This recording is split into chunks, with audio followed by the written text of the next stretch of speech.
এই কথা করণীয়। সত্য কথা বলতে কি, এই জালটা দিয়েছে চায়না সরকার, দেশে যত যেরকম সাপ, কুচে, ব্যাঙ ইত্যাদি বিষ জাতীয় যেগুলো, এগুলো দিয়েছে বানানো, মানে তাদের মারার জন্য।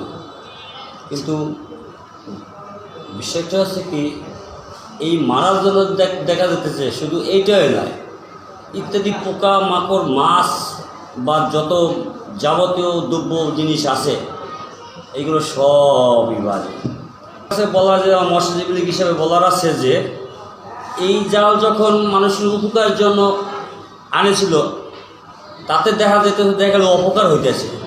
তা আমার মোতাবেক এই জালগুলো সরকারের প্রতি একটু খেয়াল রেখে উঠিয়ে দেওয়া উচিত। হ্যাঁ, বিলুপ্ত পথে তো যাবেই।